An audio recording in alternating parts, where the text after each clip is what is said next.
Well, today we're gonna make one of my most favorite dinners. This is Mexican chicken casserole. It's one of those recipes that you can prepare ahead of time and pop in the oven when you're ready to eat it. It's so good. It only takes a handful of ingredients. It's super easy to prep. If you're new here, my name's Sam and this is the Mullino Coop, and we share really super easy recipes here. It's me and my husband Chase. We live out in the country with our 3 dogs and a bunch of chickens, and we share really super easy recipes, and then we also do vlogs, party ideas, all of the good things, chicken stuff, dog stuff, all of the good stuff. Today we're gonna make some Mexican chicken casserole, and I'm gonna show you guys how to do it. You're gonna start out with a big old block of cheese. I'm using extra sharp cheddar cheese, but the beauty of this, you guys, you can use whatever kind of cheese you want. This is probably one of my most favorite kitchen gadgets that I've ever gotten. It's a cheese grater, but you can also grate like veggies. We've made potato chips with this before. I did another recipe, a cucumber salad recipe, and I sliced up all the onion and cucumbers using this. Y'all, this is like one of the best things ever. But make sure you get a bowl that's gonna catch all of the cheese. First off, when it comes to cheese, I can't tell you how much to put in, okay? Because cheese for everybody is a very personal decision. I'm gonna say about a cup and then another half a cup to top it, but y'all, measure with your heart. If you wanna put 2 cups of cheese in this, no one's judging you, okay? Put 2 cups of cheese. Okay, see how easy that was to grate? Y'all, I'm telling you. Okay, that might actually be way more cheese than we need, but at least it's shredded up and I don't have to worry about it. I'm gonna clean up as I go. Like, I can't cook in a mess. So you gotta eat the cheese that's on the counter, right? Now we're gonna assemble the chicken casserole. We used a rotisserie chicken, the entire chicken. If you're gonna bake your chicken or go about it any other way, I would say about 2 cups of chicken shredded up. This next ingredient is completely optional. If you just want to keep it super simple, you don't have to do this. We don't always do this. Chase just wanted to spice it up today. So this is 1 bell pepper, 1 red bell pepper, but you could use any kind of bell pepper that you want, and then half of an onion, any kind of onion you want. He actually sauteed these up. It's totally optional. You don't have to do it. Taco seasoning, any kind of taco seasoning you want. It doesn't matter. We're using the Taco Bell taco seasoning. The entire packet. Sour cream, at least a cup. Again, this is very much like a measure with your heart. That didn't sound right. You know, if you want it to be super creamy, you could do more sour cream. Very much measure with your heart, do what works for you, but I'm using about a cup. This is Taco Bell's chipotle creamy sauce. This is completely optional. You don't have to do this. We like to add it in because it adds just like an extra little kick. I'm gonna add like 2 tablespoons of it, but honestly, y'all, if you wanna leave it out, leave it out. Not that big of a deal. Now you do need this one. This is 1 can of cream of mushroom soup. Did I mention this is not a healthy recipe by any means? Because it's not.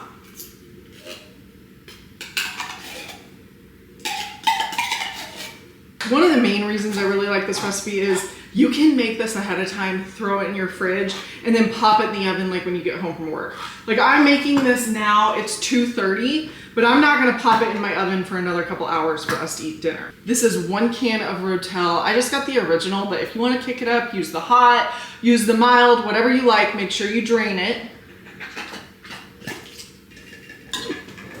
Remember all that cheese and what I said about cheese? I can't tell you how much of this to put in, y'all. Cheese is a very personal decision. I'm gonna put about a cup, but honestly, you could put more, you could put less. Very much measure with your heart. Okay, now, one more little bit for good measure. Chips, any kind of chips that you want. You could use tortilla chips, you could use Doritos. Today, we're using spicy jalapeno from H-E-B. We used the nacho cheese Doritos last time. You're gonna take about a handful of these, and you are going to crunch them up into this. You're gonna take about this many chips. It's not a handful. Again, very much a measure with your heart, you guys. And you are going to crunch them up into your casserole. Make sure you save some chips because we're also going to top the dish with some chips. Diced jalapeños. This is optional, very much a measure with your heart. I'm gonna do about 2 heaping spoonfuls, maybe even more than that. I think I'm gonna go 3 heaping spoonfuls right into the mix. But again, you don't have to add them if you don't want to. Mix all of this up until everything is fully incorporated. So the reason I'm sharing this recipe, a couple weeks ago on my TikTok page, I had done like a have dinner with us, and I wasn't like sharing the recipe, I was just kind of showing us making dinner and like hanging out. And everybody in the comment section didn't understand what the dish was because they didn't see us putting the chicken in the dish.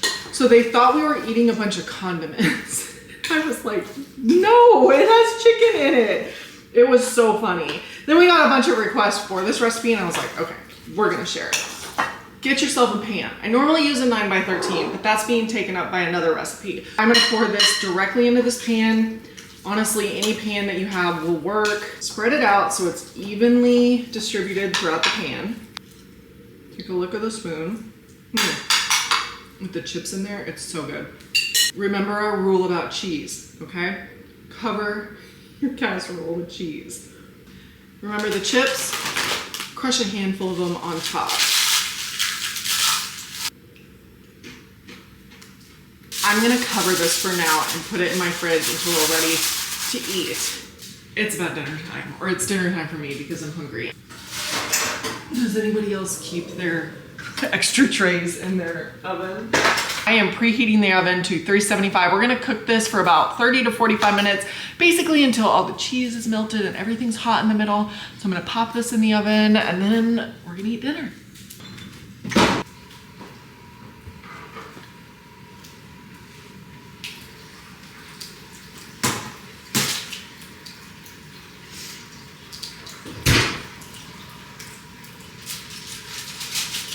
Definitely bubbling.